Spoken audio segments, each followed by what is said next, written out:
Welcome to Evening Report's Tech Now. Tonight we talk to technology commentator Sarah Putt to dig into this week's big issues, and those include how and why international cyber attackers have been targeting New Zealand organisations. Also, there are big changes looming for how our emergency services communicate. Why is this change coming? What's the cost? And what will it mean for you and also for our first responders? And then media tech. Is print media really dead? And why is the New York Times a digital success? But first, here's an invitation to all of you who are joining us live. If you are joining us via Facebook, Twitter or YouTube, feel free to make comments, and if you do, we'll be able to include your interaction in the program. So let's cross to Sarah now and get on with our show. Good evening, Sarah. Good evening. How are you? I'm very well, thank you. Yourself? Oh, that's very, very good, thank you. So this cyber attack business that's been going on and plaguing the New Zealand Stock Exchange and others, what's your take on that, Sarah? Yeah, sure. So it happened about a couple of weeks ago, and I think I remember mentioning it to you offhand on the program. And then we thought it was a denial of service attack, a distributed denial of service attack. So this idea that a whole bunch of zombie computers send a whole bunch of messages, requests to a website, and basically shut it down because there's so much traffic coming towards it, it can't cope. Now, these things were very prevalent in the early 2000s, and people sort of saw it as kind of a form of cyber attack that was a little bit old-fashioned and a little bit of a blunt instrument. So what was surprising was that the NZX, our stock exchange, continued to receive these attacks from Tuesday all through the rest of the week. They were on and offline, and then again into last week as well. And what that sort of said was, at first people were like, well, this is the NZX. Have they not taken the right precautions? What's going on here? And it turned out that it became more and more virulent, and other organisations started reporting issues as well. Everything from the Met Service through to the Ruapehu ski fields, would you believe?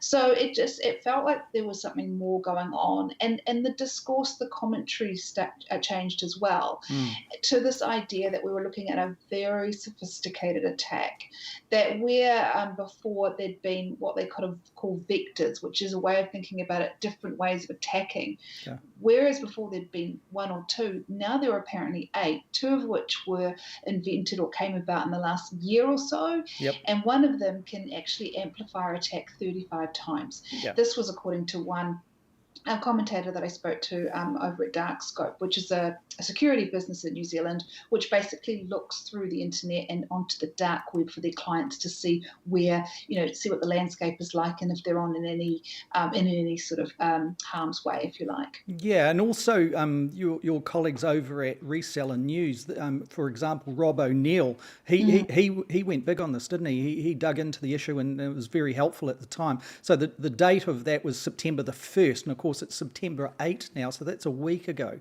And he's picking up on basically what you're saying there. Darkscope had been working on this and trying to define it. So what was the outcome of that article by Rob?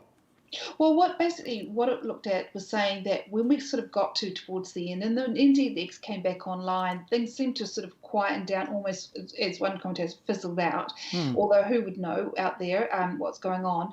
But what it seemed to be is that for the first time, rather than a DDoS in the past had been often used by ideology groups, Anonymous is a good example. So they were anti-capitalist, they had a sort of a political message that they wanted to get down, and they wanted to show their strength by saying, we can shut you down because we don't know what you're doing. This had now moved to what was many believed was a kind of like a ransom attack. So there's a very sort of standard email that they would send to say, in half an hour, soon we're going to shut your website down unless you pay us in Bitcoin. And this had, or a sort of cryptocurrency. And this was the sort of a common message that other organisations that had fallen victim to this kind of attack were receiving. Now, the government was clear, and through its different organisations, the first sort of line of attack is something called CERT NZ, Yep. which is really set up to help SMEs and consumers. Then you get up to the big guns, which is the GCSB, which is really there to protect large organisations and people, not just government departments, but organisations like the NZX, because remember, Yes. NZX is a private organisation. Yes. So but it was it's considered critical national infrastructure. So is it confirmed that the NZX was supposed to be being looked after by the GCSB's filter? Well, that was sort of interesting that the GCSB actually came out and said that they were involved, because that's very rare. As you pointed out before, cybersecurity is very much hush hush. It's in spy land. People don't tend to talk about it. One, because often organisations are embarrassed that they've been hit by this, and two, because there's a certain amount of secrecy that surrounds it, because they're trying to protect the information, and it's very much a good guys bad guys situation. So actually, the Dark Scope team told me that it's almost like a game of tennis, they described it as. So the bad guys are hitting over, are lobbing over an attack and saying, can you see this coming? And the good guys kind of have to work out how to stop it or combat it, if you like. The issue here was that it apparently seemed, certainly by the rate of the attacks and the amount of attacks, that they were not paying the ransom, that they were trying to deal with it themselves, all through with the GCSB. And the minister for the GCSB, Andrew Little, he actually went out publicly. I mean, he was on the TV, he was all over the place talking about this, because they felt that it was the public interest was so high that they had to come out and say something. Absolutely, they'd have to. So let's have a look at some of the ideas of who was behind this. For example, there's this fancy bear cyber security, cyber attacks, cyber hackers, if you like. And that's been mentioned in a number of occasions over the last week. And I notice in Rob's article here, I've just highlighted that for the viewers. It's a quote there that Rob is citing, the cybersecurity people in this article. And it says there, in fact, it's unlikely that these attacks do not match. What they're saying is it's unlikely that Fancy Bear was behind the attacks, as the behaviour, if you like, doesn't fit Fancy Bear's MO. It's MO. So let's just have a look at that, what we were talking about here. Now, in security circles at the moment, as the week has progressed from here, there is a school of thought that is suggesting that Fancy Bear is behind it. So let's just have a look. I'll just bring up on screen what Fancy Bear is. And it can, it is definitely getting into smoke and mirrors type of thing here. Now, this is clearly just a Wikipedia kind of pull on exactly how different organisations are defining Fancy Bear. It comes under a number of different names. And it's suggested here that it is closely associated with the Russian Federation's FSB, which is the modern day equivalent of the KGB, and also very close to Russian military intelligence, the GRU. Now, in past times, it is used, as it says down this page a little bit more, that the way it goes about its work is quite different to a DDoS. So that's where it looks like Rob's article is kind of a week ago is kind of saying, well, the behaviour here doesn't match what we were observing as a country and as security people or tech people on what was happening to the New Zealand Stock Exchange, or NZX, and others. But when you're getting down into it more, it seems like there's a lot of sensitivity around whether or not it is this strange, shadowy group called Fancy Bear, which is, let's be quite frank, it is out in the private sphere. It's not the FSB directly, but it is said to be associated with both the SFB and GRU. If you get back to what is going on here, one of the scenarios, and one that Paul Buchanan put to me last Thursday in one of our programs, was that it is potentially a probe by overseas foreign powers that is testing out the resolve of and how effective the New Zealand GCSB is. How effective is its filter? The DDoS perhaps is one, like it was being used, and if you take that scenario further, it is being used as a way of breaking down, the strength of the server networks, etc., to be able to perhaps then see whether or not there is an ability to actually go further with a more significant probe into the actual system. If that, and this is where it gets difficult because it makes it sound like you're a bunch of conspiracy theory nutters. But remember that New Zealand's a part of the Five Eyes network. It is seen to have similar kind of protections in place around the GCSB as what the partners, the United States, Britain, Canada and Australia and New Zealand all have and share. It is, the school of thought would run that if this is a foreign actor, if it is the Russian Federation testing out how strong and how effective the shield, if you like, by our spy agencies, the GCSB, is, then it may be able to replicate an attack on a more serious partner at a later stage. Now remember, just underscore here that is all yet to be found to be right or wrong.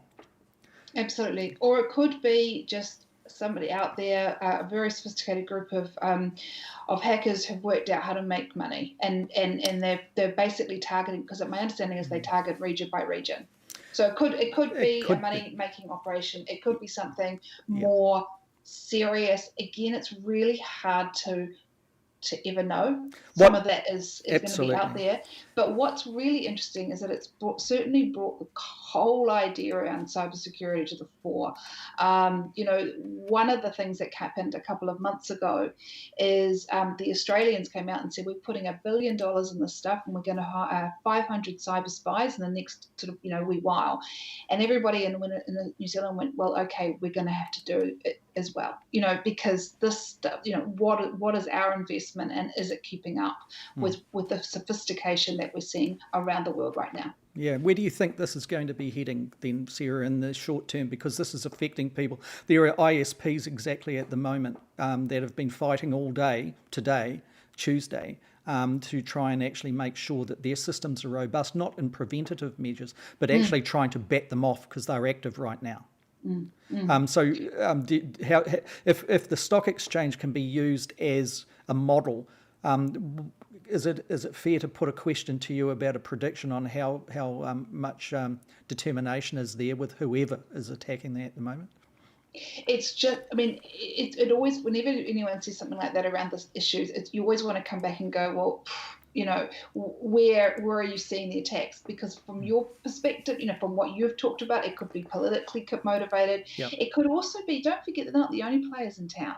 If they see vulnerabilities, and they see vulnerabilities in New Zealand, and they might not have even thought or considered this part of the world before, then all comers come in. So over the weekend, last weekend, we saw stuff, and RNZ came out and said they'd been attacked. It had only happened for half an hour, and they'd been able to fight it off. Just on that point, sorry to interrupt, I've got a network of about 5 servers, that each one of them is in a respective area of the business. I was targeted around Friday through to about Monday. So it fizzled out yesterday. So that network there was under significant DDoS attack. It didn't, one of them I was able to address within a day, but there was another one that was going on. So that raises the question of, do you believe that we have got copycat kind of operations going? Well, there's got to be. It's really hard. I'm not on the inside, so I'm not seeing all the information that's coming across. We're just hearing things from bits and bobs and pieces. And I don't think that there's ever been a time, it's one of those times where, as a journalist, you're just getting almost spammed by every single security company in the world. And quite honestly, there's quite a few of them, all with a different take on what's going on. That the attacks could have been just someone having a go, trying it on, seeing that there are vulnerabilities. I think the original ones are a bit more than that, though, isn't it? But that's what I mean. The ones that come in, the copycats. It's kind of like suddenly highlighted a part of the world. Or it could just be they're just flexing their muscles, because you would see why they would go after a high-profile media sites, because that's what they would see, from afar. Yeah. But so the other thing that sort of amused me through the week as we sort of saw the story unfold, and I thought generally as a media or across the board, even in mainstream, did a really good job of kind of trying to explain what was going on and show what was happening to make sense of what was going down. Going on, because although the public the news stories moved on, if you like, and to your point, it's still being battled by companies and ISPs out there. We had this kind of imagery of this hacker, like this kind of under this hood and zeros and ones floating around. And, people said, look, that's not what the hacker is these days. I mean, a lot of them are just living in countries where we don't have extradition treaties with, making lots of money. They'll never be held to account and causing mayhem. So, again, it's just, I think, if anything, if you haven't already, and you're a little bit worried, then go to CERT, have a look at its tips, and get yourself some, and take security seriously. We've all got to do it, right? At both, if you've got server kind of make sure the servers are actually all kitted out as well. Talk to your ISP. And talk to your ISP. Try and get an idea from them. What is the best security software that you can get that you can trust? Because that's a big issue. Big issue with a lot of people. They may not trust some of the ones coming out of the United States. Some may prefer a different place. So the ISP will be able to put people right on this. And remember with that, you want to keep it as far away from your network as possible. That's why the ISP is the line of defence. You want it away from your infrastructure as much as you can. Because that's where it can kind of keep. And also the ISPs, obviously the most significant ones are working with the GCSB to try and actually get, a big filter going on right at the gateway to the country as well. Obviously, it wasn't working to the satisfaction, which leads, before we wrap this particular issue up, Sarah, should the government have done more to stop this? Should the GCSB have been more onto this particular type of thing? And was the NZX found with its tech and digital pants down on this? Well, it would be really nice if we could see exactly and get a blow by blow. I don't think we're going to, for two reasons. One is there's a certain amount of, as I talked before, they keep some things to themselves. It's like a crime fighting tool, that police don't tell you everything they haven't did a crime because they want people to come forward, and information is a tool, right? The other thing as well is that the NZ is a private organisation. So one of the advantages when you're reporting on public sector organisations is that when anything like this goes wrong, is usually followed by a fulsome report that you can sort of go down line by line and see what happened.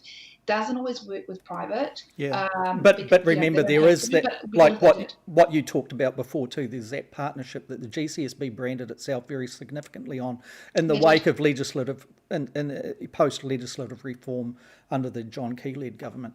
And that was to protect essential infrastructures in the country from exactly this type of thing. So that's where the question was going to, and I guess that's probably the answers will come in the future more than in the midst of this whole thing. But certainly it's certainly been a wake-up call, and I think your advice was very sage advice there, Sarah. ISPs are the gateway to everybody. Just an email to their support teams to see exactly what's going down and what they recommend. That would be fantastic.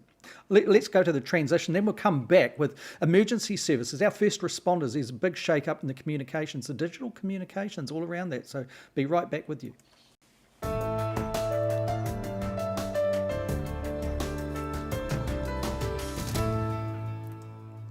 Oh, there we're back again, Sarah. So, emergency services rollout. What's this about here? Emergency services are ditching the walkie-talkies. They're getting that out. They're going to chuck them in the ditch. What are they going to replace? Not yet. When is this going to happen, and what's going to happen? No. Well, one of the surprising things about this story is it came out about a week ago. The Minister for Police, I think it was, put out a release saying that they were actually going to upgrade the emergency services, the communications. So, got on the phone, found out what happened, And basically, a lot of the tech is 30 years old, would you believe? Wow. Walkie-talkies. Now, take an example of a multiple car crash, which, hopefully nobody has ever had to be involved in. But you've got all of them are attending, our first responders. You've got the fire people attending with the jaws of life. Yep. You've got the police, obviously, and you've got the ambulance. And all of them are doing it via, radio communication. Whereas nowadays we've got things like video. We've got things like, data, all sorts of things, all these sorts of things that they can be transmitting back to base, and the dispatcher can actually be, who's sitting there making the call as to who to send and when and how, can be watching and seeing the scene by video. But none of that is happening at the moment. So the government's put up $47 million to do this over the next 5 years. That's serious money, isn't it? So, this is just going back on memory. The police, some years ago now, they moved from, their communications went more digital, didn't it? So that people sitting there with their scanners, and in the past, in the 1990s, people would sit there and listen to what the cops were doing. Oh my goodness, they'd be thinking, didn't realise our neighbourhoods were so under attack by criminals. There's so much activity going on. Next thing you know, couldn't hear a thing. The airways are just whispering static back at them, and they'd move to some sort of digital thing. So is this is a continuum of that, or is there a complete reshaping of the whole thing?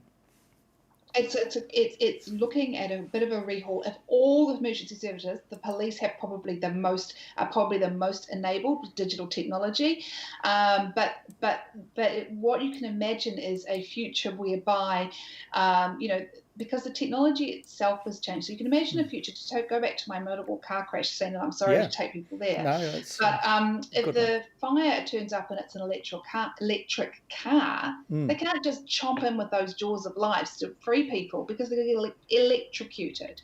Yeah. So it's data to get the schematics of the car so they can do that safely. Okay. You can get people into an ambulance, and you can start sending the information through to the hospital or the emergency service area, where the emergency department, where they're going, and so they can be prepared for when that patient arrives. Okay. I think people will be surprised that doesn't happen already, but then we notice, and we've spoken before about the woeful state of our health IT systems, and how, not only do you have to get the tech in place, you've got to get the privacy and security stuff there organised as well. And then you've got just, like I said before, just that the fact that, the police are there recording the scene, doing crowd control, but also trying to work out whether or not it's going to be a prosecution later on. Yep. So all of that stuff at the moment is mostly being done through pretty old tech. Yep. And the idea is to bring it up to spec, not with specialised bespoke technology, but with stuff that's coming off the shelf from the big vendors. Okay, modular approach to this. Yeah, well, the idea is you plug it on. The idea is you want to be able to apply off the shelf exactly what everybody else is using, obviously tailoring it for your particular need. And apparently these big vendors are also really specialising a lot in comms, in emergency comms. But the idea is, because what happens is, once everything gets updated all the time, like, we talk about, instant updates, all of that kind of thing. You want your tech to be on the roadmap. You do not want to have a bespoke service or network. That stuff's gone. Okay, so there's two things here. I'll just get you to reiterate when we can expect this rollout to occur. And secondly, we've just been talking about cybersecurity. Heaven forbid if they were hacked during something like this. So how do you future-proof that kind of tech, communication? I wouldn't want to even think about that kind of thing, especially with I'm thinking about health records. Yep. So the first thing is governance. Governance is really important, because the amount of stakeholders in this thing is huge. You've got obviously the two ambulance societies plus the fire, the police, and so there's a huge amount of just people on the ground who just work on this stuff.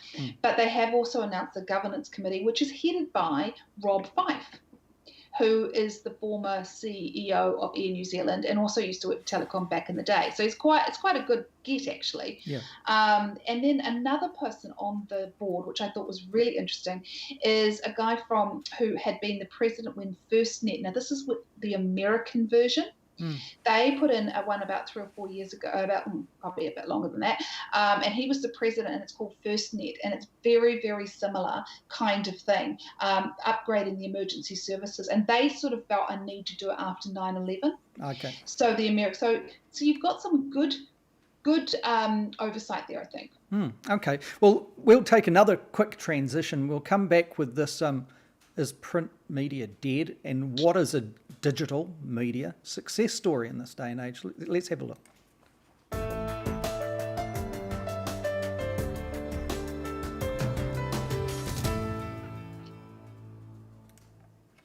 Welcome back, Sarah. The New York Times, I understand, is the poster child for the new wave of digital media. And it has successfully transitioned from, the good old black and white pages, all the news that's fit to print. etc. Yeah.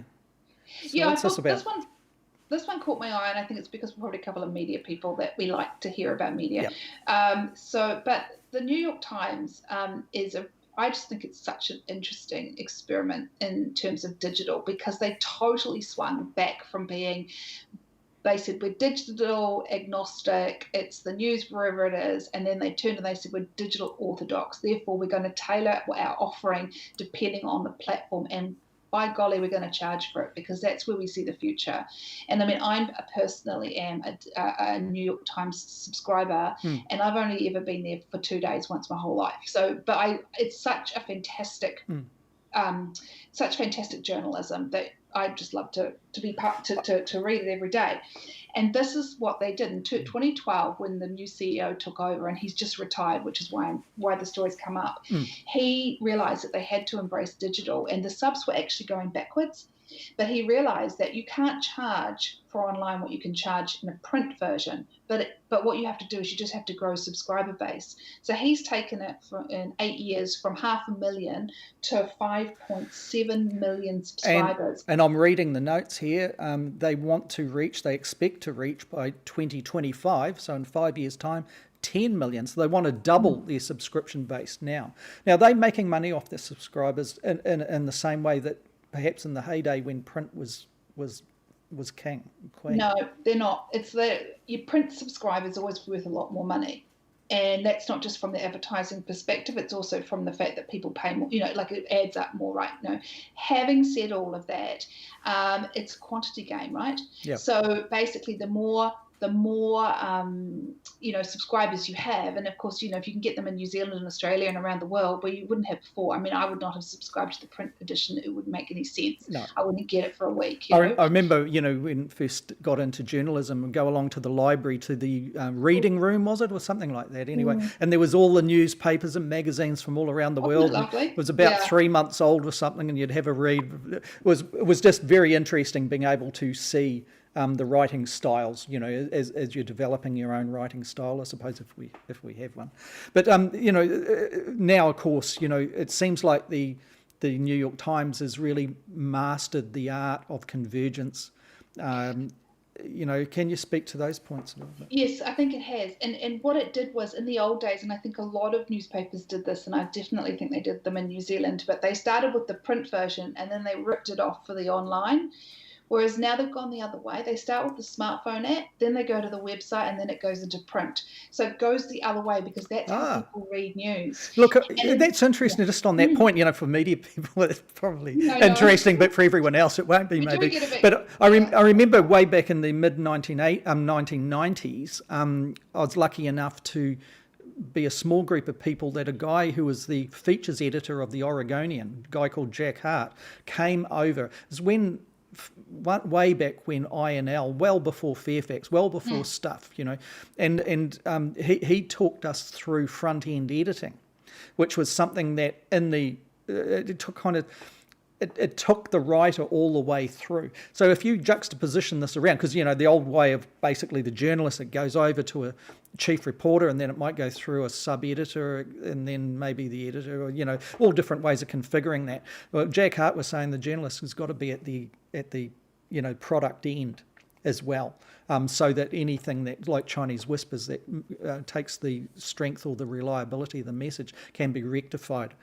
So what this kind of idea of what you're saying there of placing right at the front here, and it inches its way backwards, if you like, on a backwards timeline back to print. Seems like perhaps that's a little bit of that kind of thinking. Would that be fair? I think it's fair. I think it's about taking something and realizing that you can't take what was in print and stick it up online and have the same result, and all the advertisers will come or whatever else. But I also, that was just, and you have to be fair, that was what had worked for 150 years or wherever it was. That was a wonderfully tried and true model with the back of, the rivers of gold at the back with the classifieds.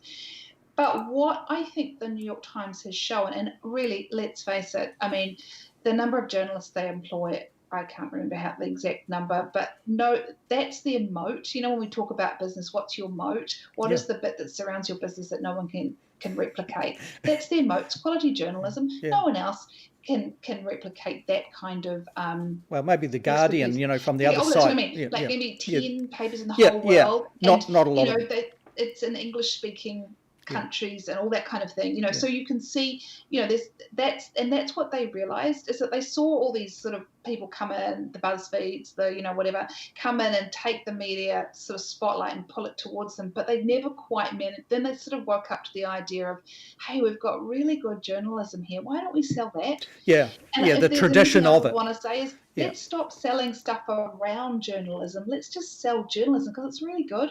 Okay. When it's good, it's really good.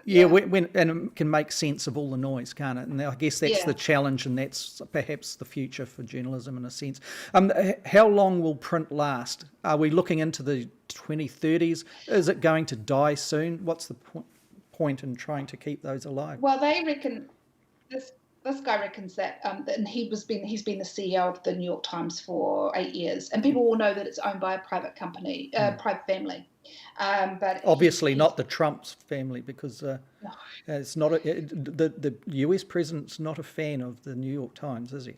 But the New York Times is a little bit of a fan of Donald Trump, because their hits went whoosh and their subs went up. He's a commodity of sorts. Yeah. They got like 240 unique page views in the month of March. 240 million. Yeah. 200 million. I was going to say. Tech now can only dream. We might get there, though. Oh, well, if we get 24 something, that will be okay. We'll be happy. So you think it's going to be dead in the 2030s, print? They reckon the paper version will probably go through until the 30s, which is saying something. When we saw the NBR, the National Business Review, dump its paper version recently, so people have hung on because the revenue is still there, and there is something to be said for a beautifully curated magazine or a newspaper every morning in your on your doorstep. I think that's something very valuable, but they reckon another 10 years at least. Right. But it's not going to last forever. Yeah, and it would be a sad thing in some ways. Like we all know, when we pick up a book, and I'm enjoying a book very much at the moment that is written by a friend of mine, Barbara Sumner, and I'd really encourage people to get a copy of that book once it is officially launched later this month. Fantastic book. Picking up a book and having a good read, it is such a wonderful thing, and it's the same with the newspaper. In many ways, it'll be sad to see it go, and obviously it's because of the economics around it. Look, before we go, Sarah, we've got a very good comment here from Juliana Vening, and I'll just bring it up on screen. And she's talking here about Kathy Reich's latest book, touches on a conspiracy of bones. Read the dark web. So this is getting into what we were talking about before. I'll just bring it up on screen again because we've got a bit of a time maximum thing Kathy there. Reichs, I think I interviewed her once many years ago. Did you? Yeah. People would remember the Bones on TV and all the books, that were around a forensic scientist, isn't it? And she and Juliana's talking here. Let's bring it up again. Who wrote a book about it? Also, I subscribe to New York Times, $4.70 a week. So there you go. That's fantastic. That's pretty good for what. Also subscribe to our lovely local papers as well, though, because there's a lot of fantastic, and I call them papers still because I'm old-fashioned, but there's some great journalism going on. And you've got to say that there's a real strong reconfiguration of New Zealand media at the moment, and it's got to be a good thing, despite the big sale of TV3 or media we're selling the TV elements of its enterprise to the United States interests.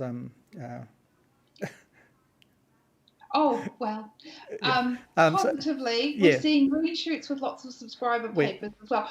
Can I just say, on the Kathy Reichs front, I said to her once, what did you think of Martha Gellhorn? Because Martha Gellhorn we're talking about great journalists. She was a great journalist, and she, of course, was, and unfortunately, I don't like to stereotype in this way, but she was Ernest Hemingway's third wife. Oh. But she got her start in New York, and what she'd do is every morning, and this is what journalists do at their heart, she'd visit the morgue. She was on the morgue round. That's where they put the juniors, and she'd go to the morgue every morning, and she'd say, what happened last night, which is how I started in my career as well. Ring the cops ring all the police stations. I did too, but the police didn't like me very much, and they just used to hang up or yell out, "What do you want, Manning?" You know, I remember we're in the same newsroom. You had much better success with the police than I did. I'm not sure why. So on that note, let's wrap it up. It's been very good, Sarah. Great chat and very revealing on many of those issues there. Thank you very much for this episode of Tech Now. And until next week, to everybody, take care.